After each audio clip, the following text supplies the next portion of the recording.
My name is Samantha Wilson, and at 34, I thought I knew what betrayal felt like. Then my phone buzzed with a text from my mom. You weren't invited to dinner. Your brother's girlfriend doesn't like you. I stared at those words, my stomach turning to ice. The same parents whose business I had saved with my $320,000 investment were now excluding me because of someone who'd been in our lives for 8 months. I replied with one word, okay.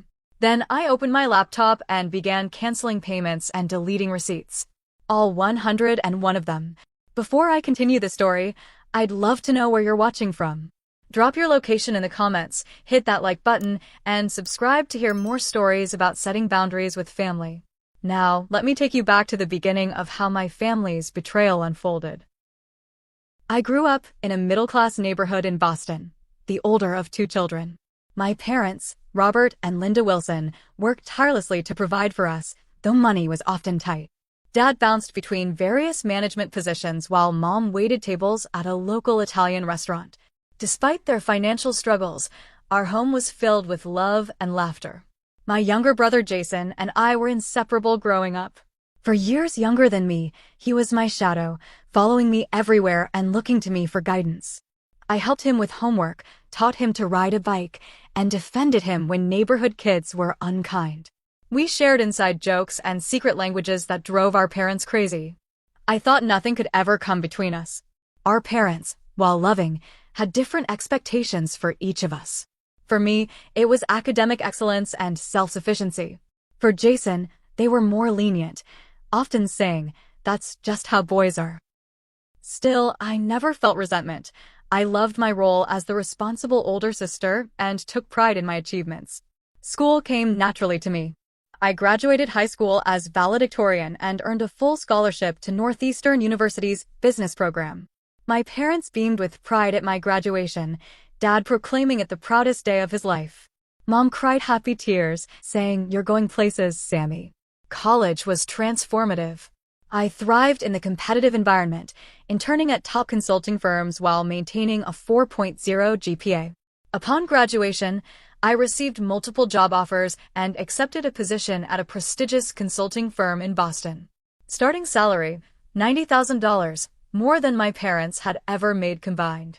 By 28, I had climbed the corporate ladder to become the youngest senior consultant in my firm's history. Clients requested me specifically, impressed by my strategic thinking and problem-solving abilities. My boss frequently said, "Sam has the Midas touch. Everything she handles turns to gold." At 30, I took the biggest risk of my life, leaving my secure position to start my own consulting business. Everyone thought I was crazy, everyone except my family. "You've always been a leader, not a follower," Dad said supportively. Mom added, "If anyone can do it, it's you." My risk paid off beyond my wildest dreams. Within 18 months, my client list included Fortune 500 companies. I hired a team of consultants and moved into a sleek office in downtown Boston. Financial freedom came with my success. I purchased a beautiful condo overlooking the Charles River and finally paid off my parents' mortgage as a Christmas surprise. The look on their faces when I handed them the paperwork is something I'll never forget. It was around this time that my parents shared their dream of opening their own restaurant. After decades of working for others, they wanted something of their own. "A small Italian place," Mom explained, "with your grandmother's recipes and a family atmosphere." Dad had found a location, a struggling restaurant in our old neighborhood that was up for sale. The timing couldn't have been worse. The economy was shaky, and restaurants were failing at record rates. Their savings would cover barely half the purchase price, let alone renovation costs and operating expenses. Banks had already rejected their loan applications twice. "We understand it's a long shot," Dad said, disappointment evident in his voice. "We'll just keep saving and try again in a few years." That night, I ran the numbers. With my business thriving, I could afford to help them without compromising my financial security. I created a business plan, projecting costs, potential revenue, and return on investment. The next morning, I called my parents. "I want to invest in your restaurant," I told them. "Not a loan, an investment. I believe in you both, and I want to be part of making your dream come true." There were tears, protests, and finally acceptance. "We'll pay you back every penny," Mom promised.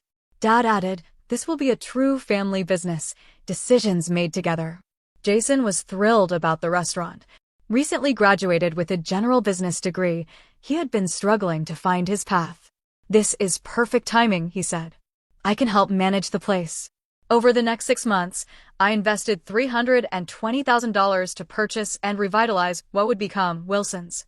My parents were overjoyed, and Jason seemed grateful for the opportunity. Little did I know this investment would lead to the most painful lesson of my life. My $320,000 investment in Wilson's wasn't a lump sum, but a carefully planned financial strategy spread over 3 years. The initial $200,000 covered the purchase of the failing restaurant, with the remaining $120,000 allocated for equipment, renovations, marketing, and operating capital until the business became self-sustaining. My attorney advised creating a formal business agreement, but when I mentioned this to my parents, they seemed hurt. We're family, Samantha, Dad said, his voice strained. Do you really think we need legal papers between us? Mom added, your grandmother would roll over in her grave if she knew we were signing contracts with our own daughter. Against my better judgment, I relented. We drafted a simple agreement outlining my 30% ownership and profit-sharing arrangement, but it remained unsigned, filed away in my desk drawer. Family trust would be enough, I told myself. With the restaurant secured, I applied my business expertise to transform the space. I hired an award-winning local designer to create a warm, inviting atmosphere that honored traditional Italian aesthetics while feeling modern and Instagram-worthy. The renovation cost $80,000 to $30,000 more than budgeted, but the results were spectacular. The kitchen received a complete overhaul with $120,000 in state-of-the-art equipment. This is better than what they have at the Ritz, Dad whispered during installation, his eyes wide with disbelief. I reminded him that quality tools would enable efficiency and excellence, values that would define Wilson's. Marketing was my specialty, and I invested $70,000 in a comprehensive campaign. I created a compelling brand story centered on authentic family recipes passed down through generations. We hosted a grand opening that attracted local food critics and influencers. I designed seasonal menus that photographed beautifully for social media and trained the staff to encourage photo sharing with a custom hashtag. The remaining $50,000 served as operating capital for the inevitable slow periods and unexpected expenses. I established accounting systems, tracking every dollar with meticulous attention. Each expense had a corresponding receipt in my digital filing system, eventually totaling 101 separate transactions. We established weekly management meetings every Monday morning.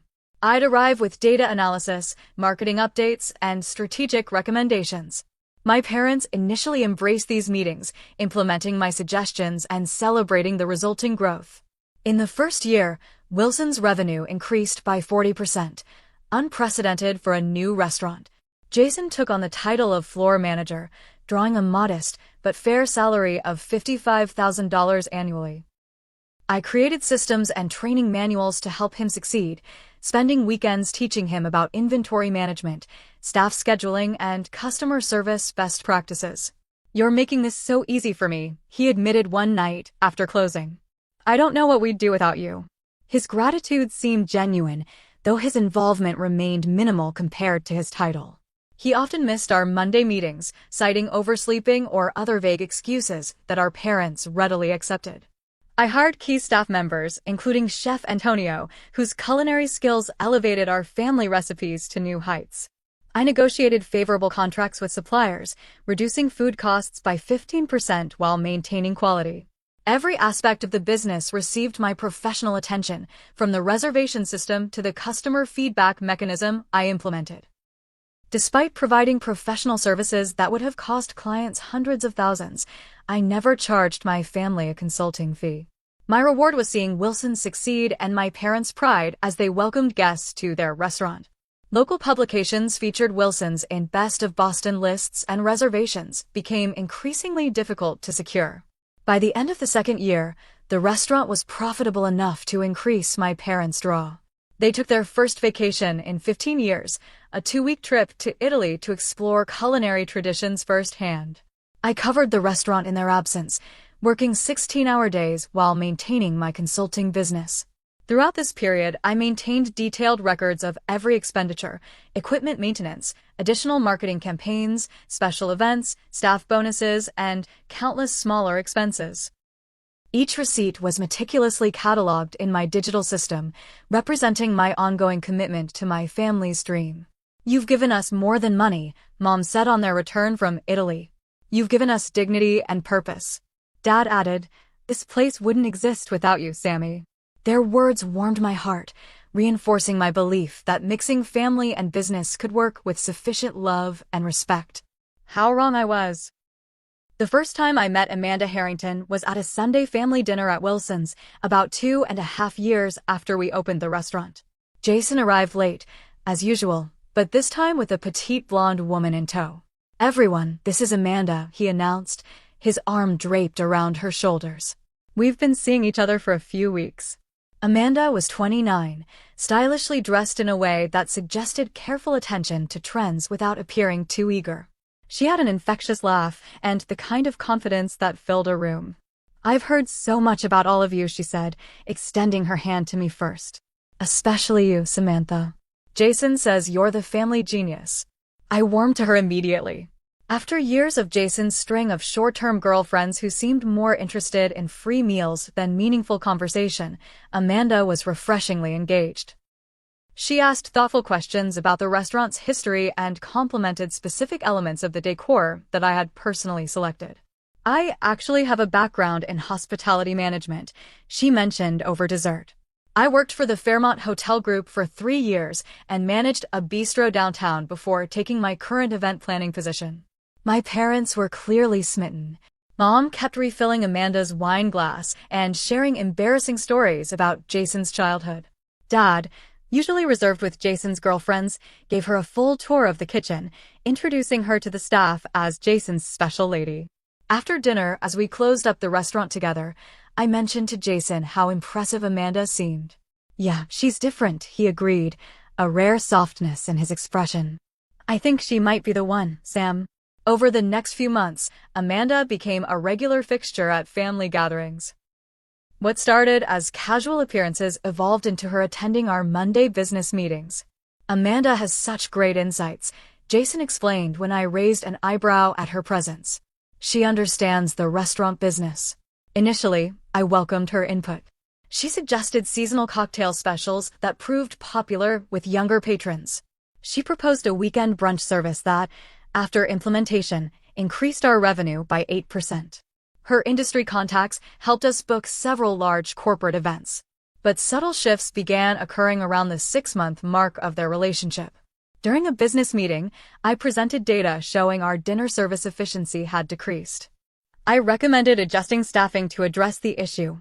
"Actually," Amanda interjected before my parents could respond, "I think the problem is your reservation system. It's outdated."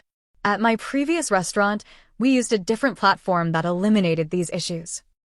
Before I could explain that our system had been carefully selected for our specific needs and staff capabilities, Dad was nodding enthusiastically. "Amanda has a point, Sam. Maybe we should look into this new system."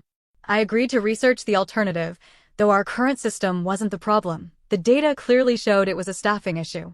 When I presented this finding the following week, Amanda wasn't present, and my parents accepted my recommendation without question. This pattern repeated with increasing frequency. When Amanda attended meetings, my professional assessments were questioned. When she was absent, my family valued my expertise as they always had. One evening, I arrived at the restaurant to find significant changes to the dining room layout, changes I hadn't been consulted about. The intimate 4-top tables I had carefully selected had been replaced with larger communal tables in the center of the room. Amanda suggested this would create a more social atmosphere, Mom explained when I asked. "Isn't it lovely? More like a true Italian family dining experience." The new layout reduced our seating capacity by 12 covers per service, a significant revenue impact that apparently hadn't been considered. Rather than point this out immediately, I decided to monitor the situation. Around the same time, Jason became increasingly distant. My calls went to voicemail. Our traditional Sunday sibling brunches were repeatedly canceled.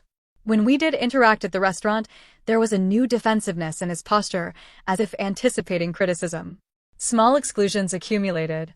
I discovered my parents and Jason had visited potential locations for a second Wilson's without mentioning it to me. Family dinners occurred that I learned about only through social media posts. Chef Antonio mentioned a menu planning session I hadn't been invited to. "I thought you knew," he said, confusion evident in his expression. "Amanda led the meeting. She said you were too busy with your consulting business to attend." I had never indicated anything of the sort. The financial aspects of the restaurant also began showing concerning patterns. Reviewing the books, I noticed increased spending in categories I didn't recognize. New vendor relationships had been established without discussion. A premium liquor order, nearly double our usual spend, appeared with Amanda's name as the authorizing signature. When I raised these discrepancies during our next meeting, Jason immediately tensed. "Amanda's been helping me streamline operations," he said defensively. "These are necessary improvements." "I'm sure they are," I replied carefully. "I just need to understand the strategy behind them since they impact our bottom line." "What Samantha means," Mom interjected with an uncomfortable laugh, "is that she likes to stay informed." "We appreciate your help, of course, Amanda." The subject was changed before I received any substantive answers. 3 scheduled business meetings were canceled in April, all via text messages from my mother with vague explanations about scheduling conflicts. When we finally met in May, Amanda presented a complete summer marketing plan that superseded the strategy one had developed months earlier. "We took the liberty of moving forward since you've been so busy," she explained with a smile that didn't reach her eyes. "Jason and I worked on this together." The plan was flashy but fundamentally flawed, focusing on promotions that would attract one-time visitors rather than building our loyal customer base. The projected costs exceeded our marketing budget by 40% with no clear ROI analysis. I expressed my concerns professionally, offering specific alternatives that would achieve similar goals within our budget constraints. Jason's face flushed with anger. "Just because it's not your idea doesn't make it wrong," he snapped. "Amanda has actually worked in restaurants, not just consulted for corporate clients." The meeting ended awkwardly, with my parents avoiding eye contact. As I gathered my materials, I overheard Amanda whisper to Jason, "She always has to be the smartest person in the room, doesn't she?" Despite mounting evidence that something was seriously wrong, I maintained faith in our family bond. These were growing pains, I told myself. Amanda was new to our dynamic. Things would normalize once everyone adjusted. I couldn't have been more wrong. By the 8th month of Amanda's relationship with Jason, her influence over my family had grown from concerning to alarming. My parents, once eager for my business advice, now prefaced every discussion with "Amanda thinks," or "Amanda suggested." During a routine inventory review, I discovered we were overstocking certain premium liquors that weren't moving quickly enough to justify the expense. When I raised this issue, Dad immediately became defensive. "Amanda explained that these brands create a perception of luxury," he said. "She says customers notice these things even if they don't order them." "That might be true in hotel bars," I countered, "but our data shows our customers prefer our house-made limoncello and local craft options. We're tying up capital unnecessarily." Mom sighed heavily. "Samantha, sometimes business isn't just about spreadsheets and data. It's about feeling and atmosphere. Amanda understands that intangible element." The implication was clear. My expertise was too cold, too calculated, while Amanda offered a more intuitive approach. Never mind that my cold calculations had increased their profitability by 40% and created a sustainable business model. The following week, I discovered my marketing budget had been reallocated without my knowledge. The food photographer I'd scheduled, whose work had dramatically increased our social media engagement, had been canceled. Instead, Amanda had hired her friend, an aspiring photographer with a minimal portfolio, at a higher rate. Jason approved it, was the only explanation I received. My brother, who once valued my opinion above all others, now questioned my every suggestion.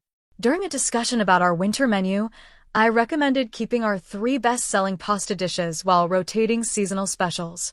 "That's playing it safe," Jason said dismissively. "Amanda thinks we should revamp the entire menu quarterly to stay relevant." "Complete menu overhauls confuse regular customers and increase food costs," I explained. "Gradual evolution maintains our identity while keeping things fresh." See, this is your problem, Jason replied, his tone condescending. You're too rigid. Amanda says restaurants need to be agile in today's market. The personal exclusions became more blatant. My parents celebrated their 35th wedding anniversary with a party at the restaurant. I learned about it the day after when a staff member mentioned what a lovely event it had been. We kept it small, Mom explained when I called, guilt evident in her voice. Just immediate family and a few close friends. I'm not immediate family? I asked, unable to keep the hurt from my voice. Of course you are, honey. Amanda had already arranged everything, and she only reserved the small private dining room. There wasn't really space. There wasn't space for me at my parents' anniversary celebration in the restaurant I had financed. The message couldn't have been clearer if it had been skywritten. 3 scheduled business meetings were simply not held, without notification. When I arrived at the restaurant at the usual Monday morning time, I'd find the office empty or, worse, Amanda sitting at the desk, offering a surprised, "Oh, were we meeting today? Everyone's out right now." I began hearing concerning feedback from longtime customers. Margaret Fleming, who had dined weekly at Wilson's since our opening, pulled me aside one evening. "Something's different, Samantha," she said quietly. "The portions are smaller, the service is rushed, and last week they were out of your grandmother's tiramisu. They offered some deconstructed version instead that wasn't nearly as good." I thanked her and investigated immediately. The portion control had been Amanda's suggestion to reduce food costs. The deconstructed desserts were her attempt to modernize our offerings. Both changes had been implemented without discussion at any meeting I'd attended. Financial review became increasingly difficult as receipts went missing and expense categories were merged in our accounting system. When I requested access to the complete records, Jason accused me of micromanaging. "We're not your employees," he said bitterly. "This is a family business, not your personal consulting project." The irony of his statement, given my financial contribution and unpaid professional services, was apparently lost on him. In late April, I discovered a credit application had been submitted in the restaurant's name for a significant expansion loan. This major financial decision had occurred without my knowledge, despite my 30% ownership. When confronted, my father seemed genuinely confused. "I thought you knew." Amanda helped Jason with the paperwork. "They said it was time to grow the business." "And my investment doesn't entitle me to participate in that decision?" I asked. Dad had the grace to look uncomfortable. "Of course it does, Sammy. There's just been some communication issues lately. Amanda says you're so busy with your other clients that we shouldn't bother you with every little thing." $100,000 loan isn't a little thing, Dad. He patted my hand in that patronizing way that had always irritated me. "Let's table this discussion for the family meeting on Sunday. Everyone will be there, and we can clear the air." Sunday arrived, and I prepared a comprehensive presentation addressing my concerns, both operational and interpersonal. I arrived at the restaurant at the agreed time to find it closed, lights off, doors locked. My calls went unanswered. Hours later, Jason texted, "Meeting canceled." Something came up. That evening, Instagram revealed what had come up. My parents, Jason, and Amanda had spent the day at a local winery. Photos showed them laughing over lunch, touring the vineyard, and participating in a blending session. The final image, posted by Amanda, showed them raising glasses with the caption, "Sunday Funday with my future in-laws. So blessed to be part of this amazing family." The anxiety that had been building in my chest for months crystallized into something harder, colder. This wasn't miscommunication or adjustment difficulties. This was systematic exclusion. Still, I held on to hope that direct communication could resolve the situation. I scheduled a private dinner with my parents, away from the restaurant, away from Amanda's influence. They agreed readily enough, seeming almost relieved at the opportunity to speak freely. Over appetizers, I calmly outlined my concerns about both the business operations and the family dynamics. "I feel like I'm being pushed out of decisions I should be part of," I explained. "And more painfully, I feel like I'm being pushed out of the family." Mom reached for my hand. "Oh, Samantha, that's not true. We love you so much. It's just..."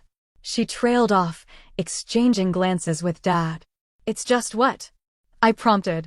Dad cleared his throat. "Amanda has brought some fresh ideas to the restaurant, and she makes Jason so happy. Sometimes you're directness can come across as criticism. My directness saved the business multiple times, I reminded them. And I've been nothing but supportive of their relationship. I just expect professional courtesy and family inclusion. Of course, Mom said quickly. We'll do better with communication. And we have that big family dinner planned for Sunday. We'll all talk more then.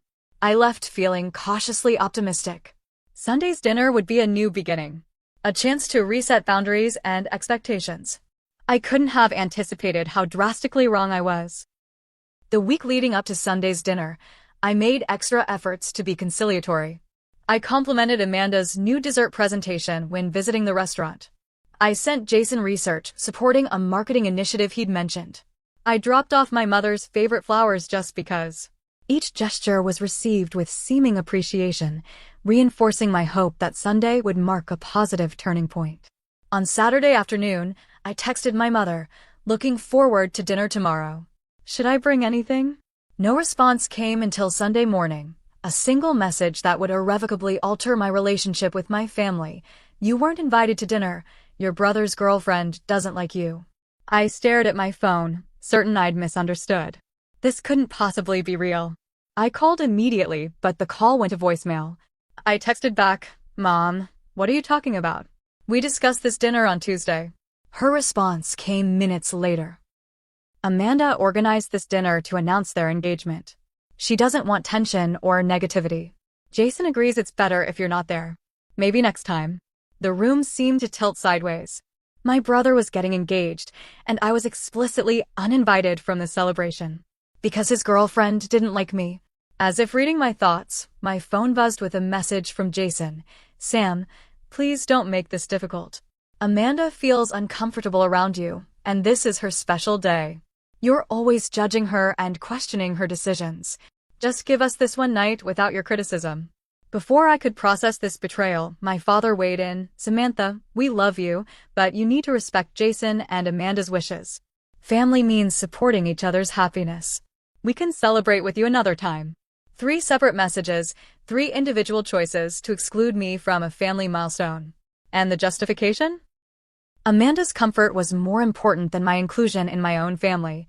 I sank onto my couch, physically ill with the realization that the people I loved most in the world, the people whose dreams I had sacrificed to support, had collectively decided I was disposable.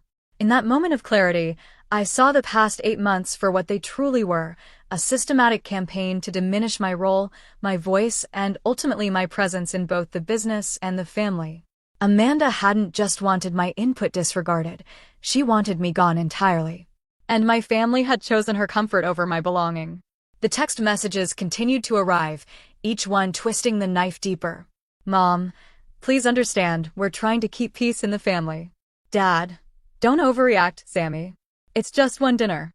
Jason, you're making this about you, as usual. This is Amanda's and my moment. With shaking hands, I opened my laptop and pulled up the restaurant's financial records. 3 years of my life.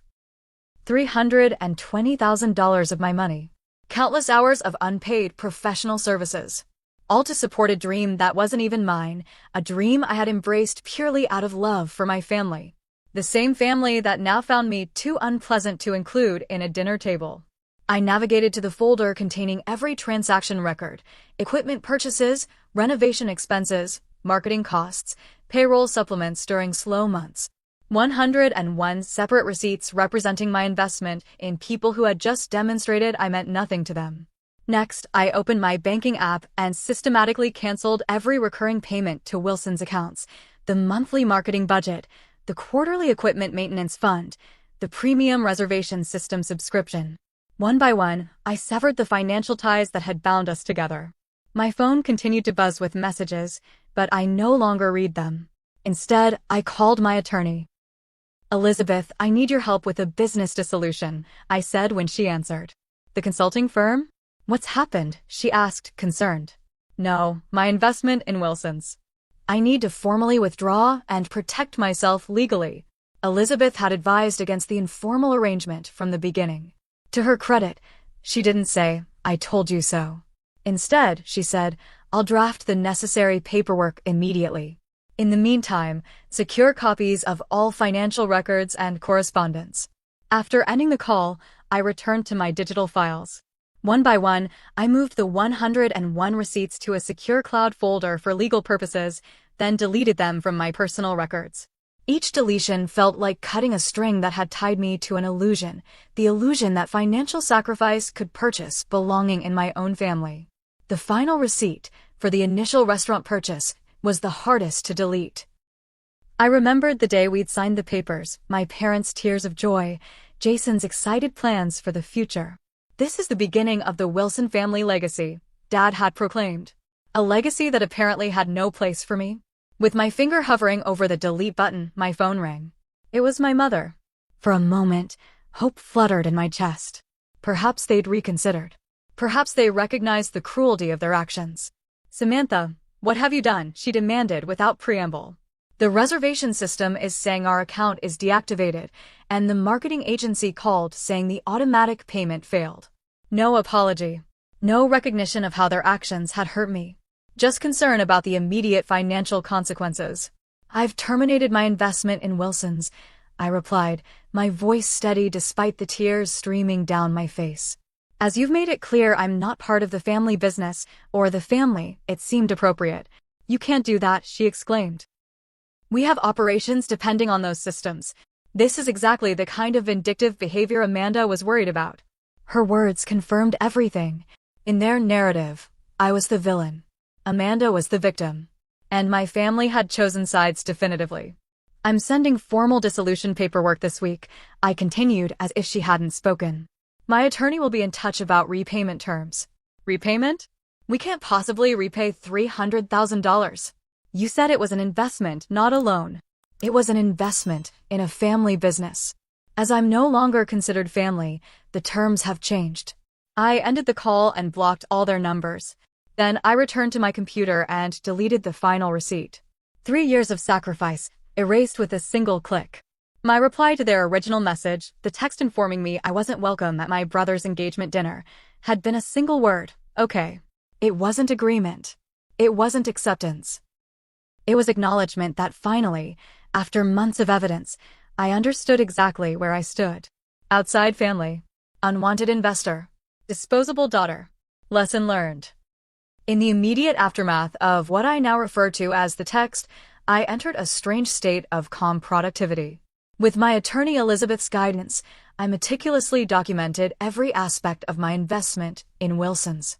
The 101 receipts I had deleted from my personal records remained safely backed up for legal purposes, each one representing a financial commitment made in good faith to people who had broken that faith. Elizabeth advised me of my options. Given the lack of a formal signed agreement, we have 2 potential approaches. We can pursue full repayment of your investment with interest, which would likely force them to sell the restaurant, or we can negotiate a structured settlement that allows the business to continue while protecting your interests. Despite everything, I couldn't bring myself to destroy my parents' livelihood. "Draft settlement terms that are firm but not punitive," I instructed. "I want what's fair, not vengeance." While Elizabeth worked on the legal documents, the fallout from my financial withdrawal became immediately apparent. My phone, though blocked to their calls, filled with voicemails and texts sent from unknown numbers, friends' phones, and the restaurant line. "The credit card processor is down," Dad reported in one message. "The company says you were the account guarantor and removed authorization." "The food photographer canceled the menu shoot," Mom lamented in another. "She said her contract was with you personally." Jason's messages oscillated between anger and panic. "You're punishing us because your feelings got hurt? Real mature, Sam." And later, "The weekend bookings are disappearing because the reservation system is down. This is people's livelihoods you're playing with." I hadn't considered the staff who might be affected by the disruption. Immediately, I authorized a one-time payment to restore essential services and included a note. "This temporary restoration is for the benefit of your employees only. Permanent solutions are your responsibility going forward." On the 3rd day after the text, an email arrived from Amanda. "I hope you're satisfied with yourself. Your childish reaction to not being included in one dinner has created chaos for everyone.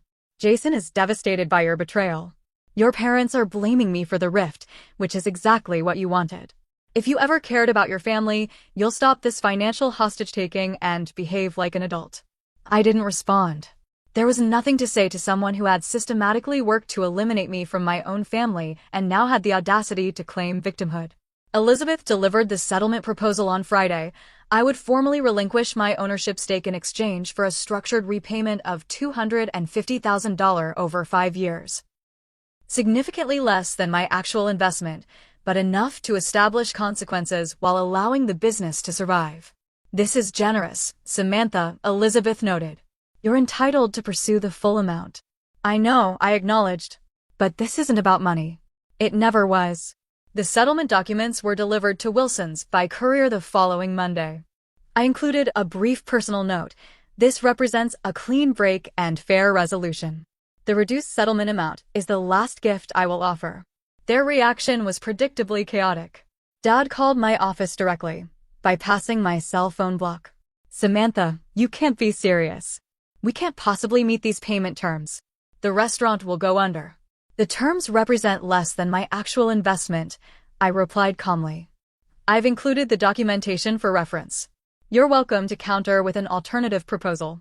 We're family, he insisted, his voice breaking. Families don't do this to each other. Families don't exclude members from significant celebrations because someone's girlfriend doesn't like them, I countered. Families don't dismiss 3 years of financial and professional support without a second thought. You made your choice, Dad. I'm simply responding accordingly. A tense silence followed. Your mother misses you, he finally said, his tone softer. We all do. You missed me so much you held an engagement dinner without me? Please don't insult my intelligence. 2 days later, their attorney contacted Elizabeth with a counterproposal, repayment of $150,000 over 7 years, with the first payment deferred for 6 months. Elizabeth recommended rejection, but I accepted with one modification: mandatory financial counseling for the business. They need to learn to operate within their means, I explained. Otherwise, they'll be in the same position in 6 months. The agreement was signed the following week. I didn't attend the signing, sending Elizabeth in my place. According to her, my parents looked haggard and remorseful, while Jason appeared sullen but resigned. Amanda wasn't present. News of my withdrawal from Wilson's spread quickly through the restaurant industry. Chef Antonio, who had become a friend over the years, reached out. They're struggling, Sam. Not just financially, but operationally. Without your systems and oversight, things are falling apart. I wished him well but maintained my distance. His updates continued sporadically. The marketing consultant quit after non-payment. The premium liquor suppliers placed the account on credit hold. Weekend bookings had decreased by 30%. Most painfully, he reported that longtime customers frequently asked about me, and my parents had instructed staff to say I was focusing on other opportunities. The erasure of my contribution continued, even as they struggled with its absence. 3 weeks after settlement, an unexpected email arrived from Jason. Amanda and I broke up. I know that doesn't change anything, but I thought you should know. I didn't respond immediately, needing time to process this development. 2 days later, he elaborated. She left when the money problems started. Said she didn't sign up for a failing business. You were right about her all along. I'm sorry I didn't see it. His apology, while notable, addressed only his misjudgment of Amanda, not his betrayal of me. It would take more than recognition of her character flaws to rebuild what we had lost. The first settlement payment arrived on schedule, accompanied by a handwritten note from my mother. We miss you more than words can say. The restaurant means nothing without you in our lives. Please give us a chance to make this right. I filed the check and discarded the note. By the 3-month mark, the patterns had become clear. Wilson's was surviving but struggling. My parents and Jason sent regular messages expressing regret and requesting reconciliation. I maintained my distance, focusing instead on my consulting business, which was thriving under my undivided attention. The emotional toll, however, was significant. I began seeing a therapist to process the grief of family estrangement. Dr. Marshall helped me recognize that my investment in Wilson's had been partially motivated by a desire to secure my place in the family, a place that should have been guaranteed by love alone. You can't purchase belonging, she observed gently. And people who would exclude you because someone doesn't like you aren't offering true acceptance anyway. As I worked through my grief and anger, I realized that while my financial withdrawal had been necessary, my emotional well-being required something more, not reconciliation on their terms, but resolution on mine. After careful consideration, I composed a single email addressed to my parents and Jason. I am not ready for personal contact, but I am willing to meet with a family therapist present to discuss the events of the past year and establish whether a relationship is possible going forward. This is not a commitment to reconciliation, but an opportunity for honest communication. Their response was immediate and unanimous acceptance. The healing process would be long and uncertain, but the first step had been taken.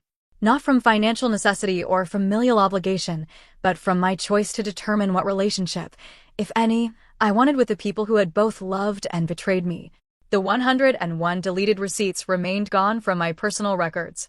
Some investments I had learned could not be recouped. But the most valuable lesson had been purchased at full price. Self-respect is non-negotiable, and true family would never ask you to sacrifice it.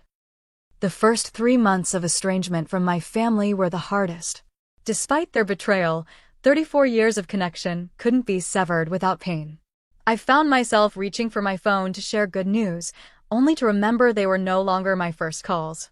Sundays, once reserved for family dinners, stretched endlessly before me, empty hours I didn't know how to fill. Dr. Marshall, my therapist, guided me through the grief process. You're mourning not just the relationship you had, she explained, but the relationship you thought you had. The family you believed would never abandon you did exactly that. Those words hit with devastating accuracy.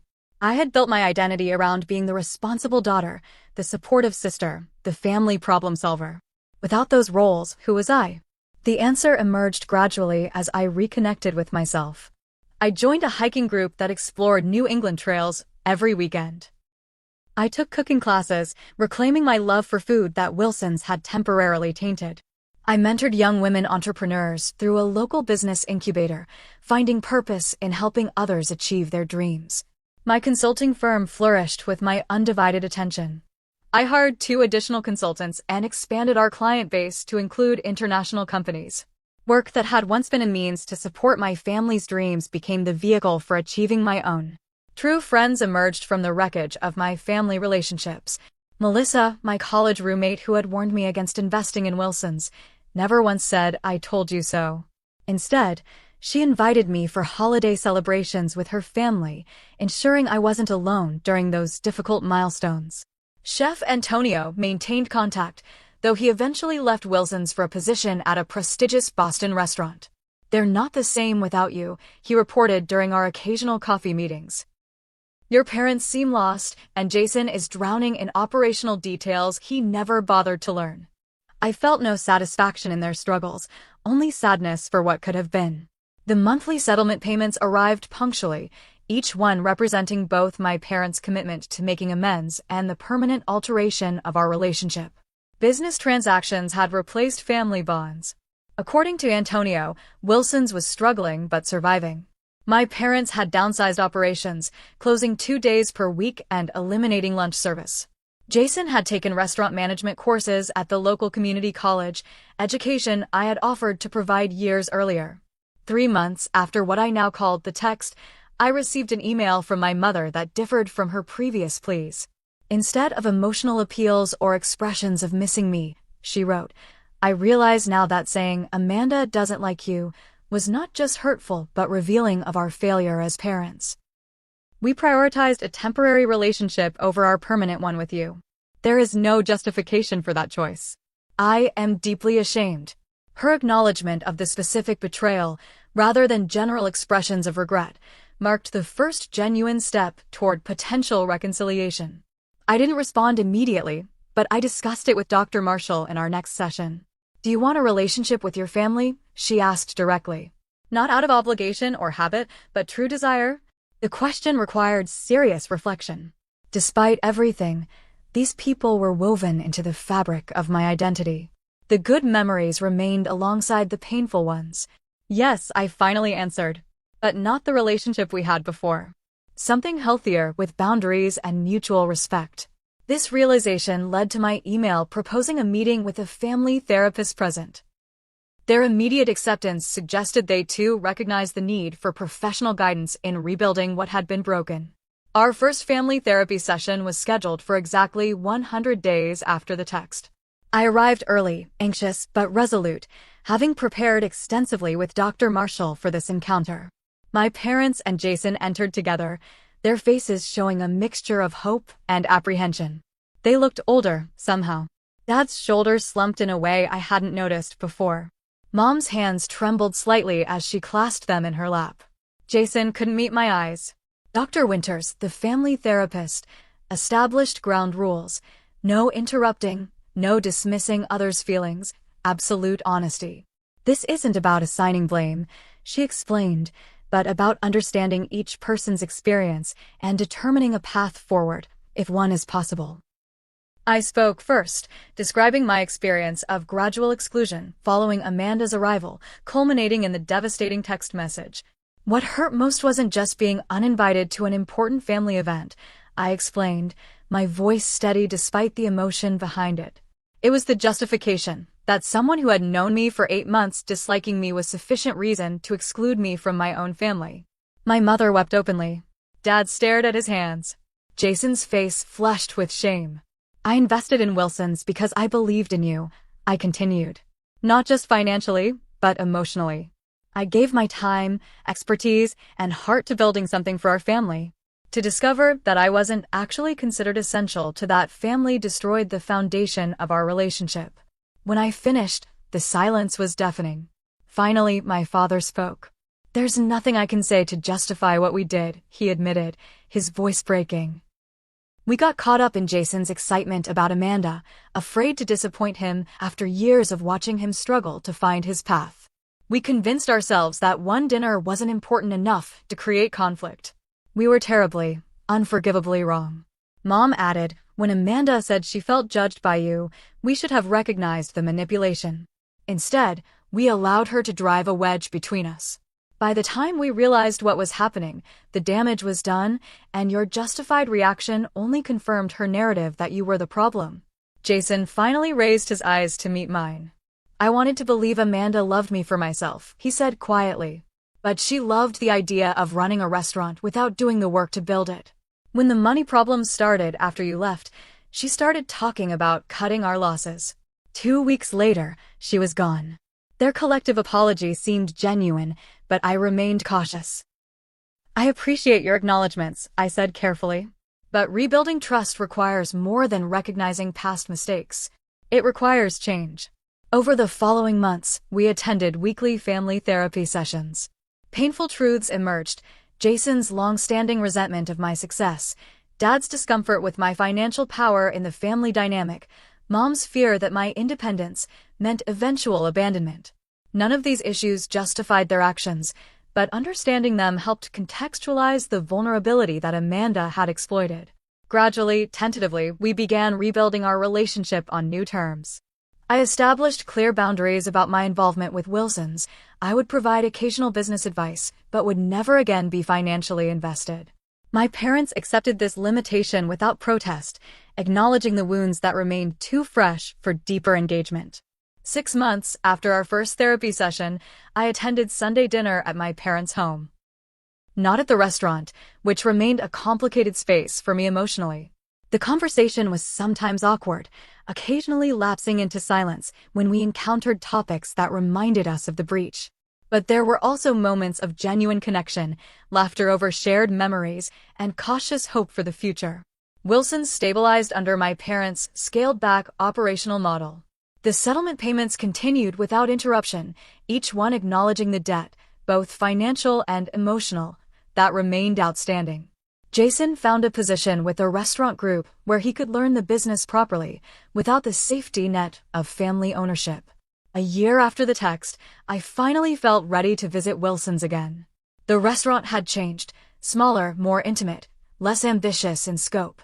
My mother greeted me with tears in her eyes, but respected my request for a regular table rather than the family spotlight.